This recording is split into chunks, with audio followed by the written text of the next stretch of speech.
back up one slide? And show that picture again? Yes. I love that. I love that image. I love that image. And I want to, while I have that highlighted, I want to thank Lori Salvador. Lori creates these slide shows every single week, and you do such a phenomenal job of that. So thank you.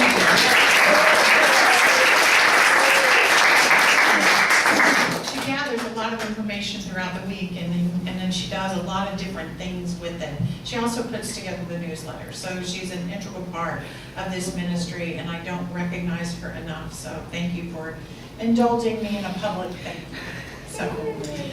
So here we are this morning. Last week we took a dive into the subject of prosperity, abundance, and wealth, as we kind of discussed the spiritual truth that we are each of us are equally and forever connected to the source of all life, to the source of all substance, to the source of all energy. We're equally and forever connected to the energy that I call God, and you may refer to it by 100 different names. But last week I reminded you that the only thing blocking the immense and limitless flow coming into your personal experience is the tangle in your own hose. Remember, we talked about that. And that tangle is caused by your thinking that you're separate from your source, that somehow the spigot got turned off in your life. The thinking causes you to make decisions and act as if you're living in lack, and therefore you have experiences of that belief playing out in your life. Or if you're enjoying abundance at a high level, then you are keeping your connection to the source free-flowing and acting with confidence in that flow. So this morning I kind of want to build on that concept as we continue on this October subject of prosperity, abundance, and wealth. Because today I want to explore the power that you have to establish yourself as abundant. And that's the title of my talk. Establish yourself as abundant. Raymond Charles Barker was a popular metaphysical speaker and author and teacher, and he wrote a book called The Power of Decision. And in it he said this: the moment you decide to live a richer life, your consciousness will devise the ways and means of your having it. See, what he's saying is that we as human beings have free will.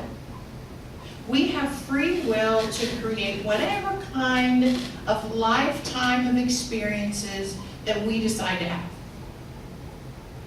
See, I believe that our spiritual selves, or our souls, crave a wide variety of human experiences. Poverty in one lifetime, opulence in another lifetime, or in the same lifetime, fame in one lifetime, and perhaps reclusivity in another lifetime. See, all experiences are valuable at the soul level of perspective. However, I believe that it is the human being having the lifetime of experiences that has the power to choose from the vast number of possibilities that the spiritual being within is connected to having. And sometimes I believe our highest self chooses some of our experiences before we even come into the magic suit. And sometimes I think that the human being along the way makes a different choice. And I know that we choose different things throughout our lifetime. As human beings, we have free will. See, our consciousness is our awareness of that deep spiritual connection and our ability to choose from those possibilities. So Raymond Charles Barker is reminding us that our consciousness co-creates with spirit and will devise the ways and means of having us live out whatever choice it is that we make. Your consciousness is a viable expression of the infinite. Divine wisdom knows exactly how to manifest your heart's desires once you have established them. And I'm going to emphasize that word established. Once you've established them, or once you have steadfastly chosen them. So today we're talking about establishing yourself as abundant, or firmly choosing abundance out of all the possible choices. Abundance is what we're talking about choosing today. How do we establish ourselves? You may have heard the name Dr. Arlene Bump, okay? Fun little name, love her name. She used to be the minister in Fort Lauderdale, and I think now she's in Austin. But anyway, she said it like this: I plant the seed, God grows the tree, God has the hard part, right? I plant the seed. So when we have established ourselves as abundant, we've planted that abundant seed, we keep that choice fresh and alive by continuing to plant seeds of prosperity and ease and opportunity and wealth. We don't plant other seeds, we keep planting the same kind of seeds. We are at choice, and when we choose, we are in our power. See, the responsive universe is growing whatever seeds we decide to plant, and we are constantly planting. Thus, the importance of firmly establishing yourself as abundant. That's the seed I'm planting. So this is a very, very basic metaphysical lesson, right? If you've been around here 10 minutes, we've talked about planting seeds and growing things, right? And it sounds very easy. And for some people it may be easy. But I can tell you that as for me, I had to experiment with all this for quite a while. And for the most part, I stumbled upon a lot of this life truth before I found this particular teaching. But I didn't learn to purposefully apply it until I started practicing establishing myself in the choices that I wanted, including abundance. So this morning I want to share some of the kind of basic things I learned as I established myself as a vital part of this abundant universe, fully in the flow of the sustaining energy of prosperity of every kind. And so these lessons aren't in any particular order, but I'll start with this one. Number one, all prosperity comes through relationships. All prosperity comes through relationships. The truth is that some of us are extroverts, right? We know this, and we build strong relationships with lots of people. And others are introverts, and they build strong relationships with fewer people. It doesn't matter. It doesn't matter which you are. But what I've discovered is that people who experience prosperity and grow prosperity in their lives do it through the relationships that they have, okay? They establish themselves in these meaningful, positive relationships which help create prosperity and abundance. See, opportunities come to us through positive relationships, and resources flow in our lives when those relationships are strong and there, and resources stop flowing when relationships end. So one of the keys to establishing yourself as abundant is to keep relationships clean and healthy and strong.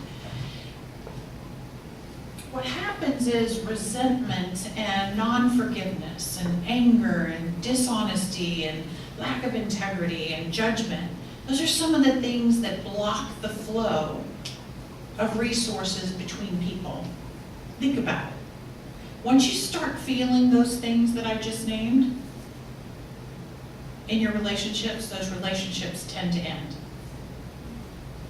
You get divorced, you get fired, you get unfriended, you get pushed out of the group, and you start feeling those things, right? These are the kinds of experiences that have the tendency to block the flow. And if you stay in that disconnect by harboring those feelings, because guess what? Those are choices that you're either watering or not watering. And if you are harboring those feelings, it's more difficult to find your next opportunity or your next place of employment or your next romance or your next friendship, which are the keys to being abundant. So if you're harboring those other feelings, you can't move on and have more relationships. Don't you find that to be true? Yeah.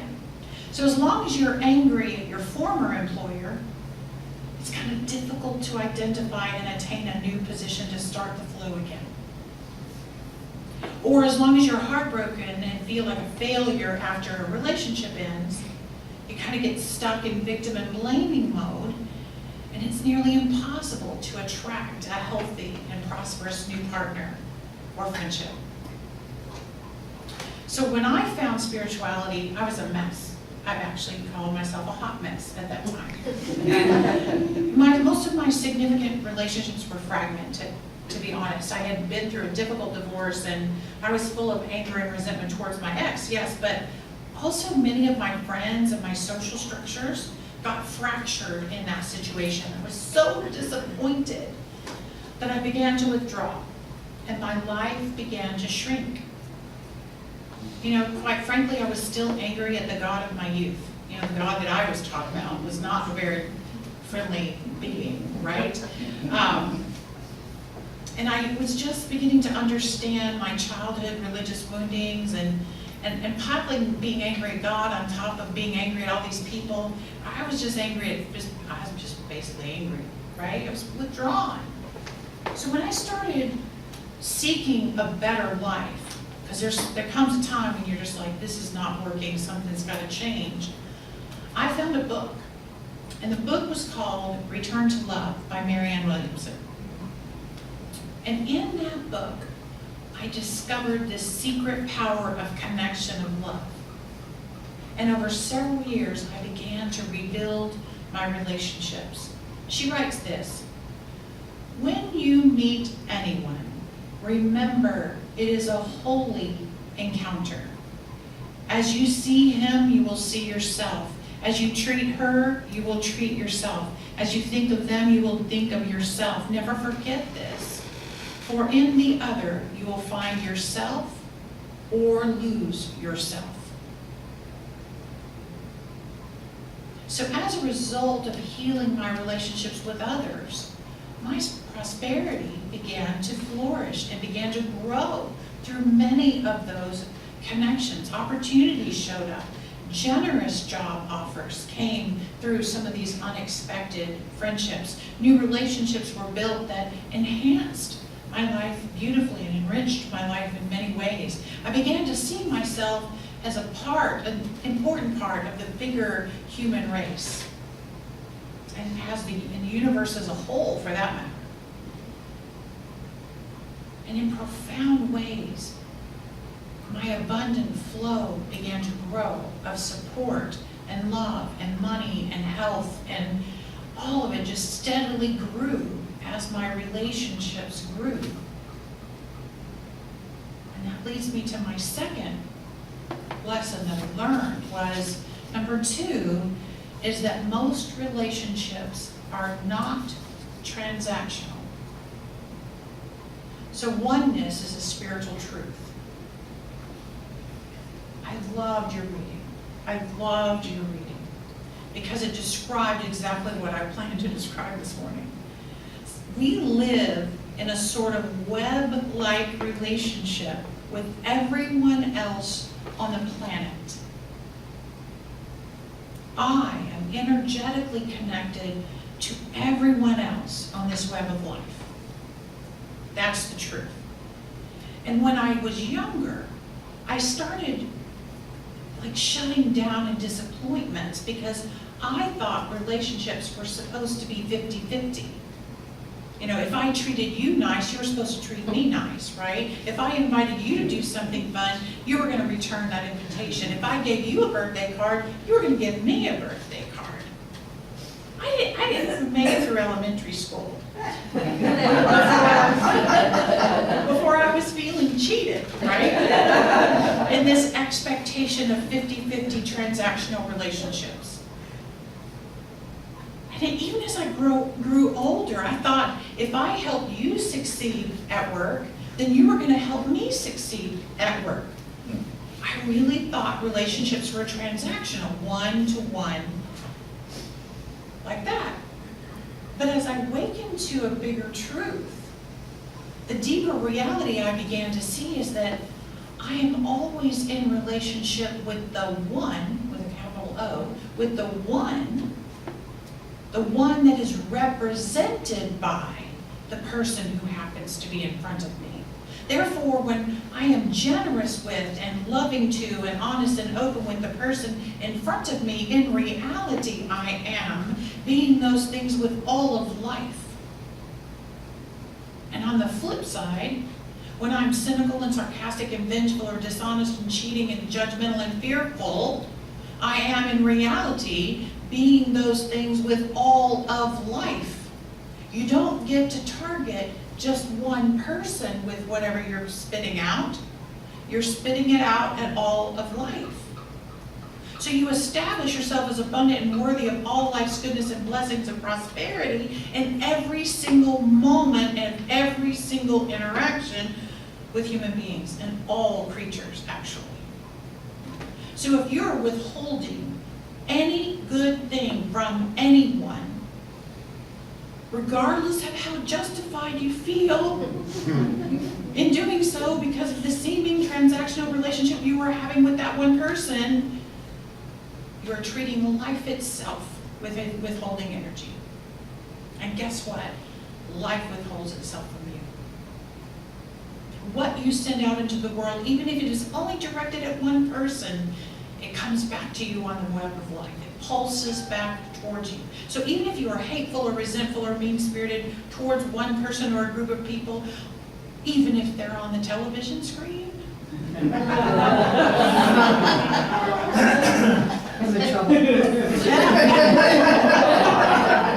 that means that whatever you are wishing for that person, you are wishing for all of life, and you are wishing for yourself.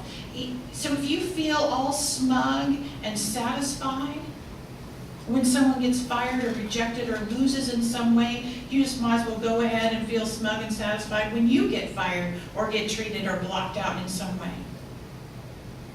It's the same. So if you want to increase your abundance, prosperity, and your wealth, establish yourself as a generous and a forgiving and a patient person, open and authentic to every single person you encounter.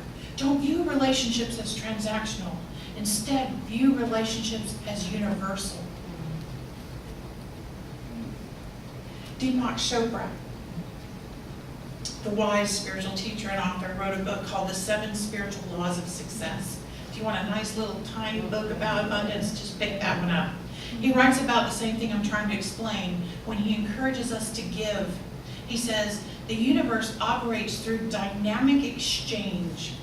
Giving and receiving are different aspects of the flow of the energy of the universe. So whatever you send out in a dynamic way on the web of life, life flows back to you. It's the same energy coming and going. He also says practicing the law of giving is actually very simple. If you want joy, give joy to others. If you want love, learn to love. If you want attention and appreciation, learn to give attention and appreciation. If you want material affluence, help others to become materially affluent. See, on the web of life, receptivity is key. Pay attention to the good that you've already received and the good that is on its way to you. Always honor the gift and the giver of the gift. It's how the web works. See, when I was learning this concept, I realized that my work was to become generous with whomever was in front of me. And the world would be generous with me in return. See, it starts with trusting that the universe is the benevolent one. It starts with me establishing myself in the universe as a source for good. Once I truly grasped that I was one with Spirit, I could see myself as a source for all resources to flow through me to other people. And I started with being generous with the people I love the most, with my daughter, with my mother, with my siblings, with my partner, with my good friends. I was generous with my time and my talents and my heart, my forgiveness and my patience and support, and yes, my financial resources. I started celebrating their birthdays better. I started helping them with their task and having them over for dinner or looking for ways to bless their life experience in enriching ways. And then I extended it out to my wider circle, my coworkers, my wider friendship circle. I brought treats to work. I gave compliments. I helped with projects and I shared my ideas, practicing wider and more generously. Then it went out further into the community, to the greater world of strangers that I didn't know. My spiritual home became an outlet because it's also a source for good in the world. I became a generous driver on the road. Come on in. A bigger tipper to wait staff. Little ways to be generous. I practiced random acts of kindness. I tried to pulse out onto the web of life a powerful force of good. Not only for the good that I extended, but for the flow that I knew would be coming back in the pulse of life. So over the 17 years that I've been practicing and teaching and establishing myself as generous, I have experienced phenomenal growth in every way. No matter how you measure abundance, I have watched it grow in my life. It works. It works. I had a very profitable career. I'm surrounded by generous friends and neighbors no matter where I live. I've invested outward and appreciated outward, and the flow has always returned. And I've also learned I don't have to be perfect, but you do have to be forgiving. If I run into a person that is not generous and kind, I remember that relationship is not transactional. It has nothing to do with me. I move on. I forgive their misstep because I forgive my own. The web of life is resilient and strong. And even if a broken strand has been mended with that little knot of forgiveness, never leave a broken strand just kind of dangling. And the final lesson I'll share with you today is this. The most important relationship you have is the one with yourself. Marianne Williamson says it this way. She says, the goal of spiritual practice is full recovery, and the only thing you need to recover from is a fractured sense of self. Self-love is absolutely essential in establishing yourself as abundant. My mantra is love yourself the most. How many times do I say that? Love yourself the most, love yourself the most. And we were just kind of taught the opposite, weren't we?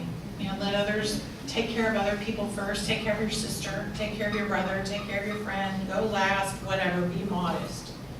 Love yourself the most is not what we were encouraged to practice. You are on a lifelong journey of self-discovery and learning on the topic of abundance, but on a lot of other life topics too. So like we all signed up for a mandatory class called Abundance 101. It's a lifelong class. And we start the class very early in our lives, very early. Everyone around you is just another student in this same class. They're your lab partners. You're just working on lessons together, experiments. And all these lessons on abundance, prosperity, and wealth are asking you to take this course seriously and work closely with your lab partners. However, you have to love yourself the most, enough to show up for every lesson, willing to learn and willing to forgive and willing to be generous.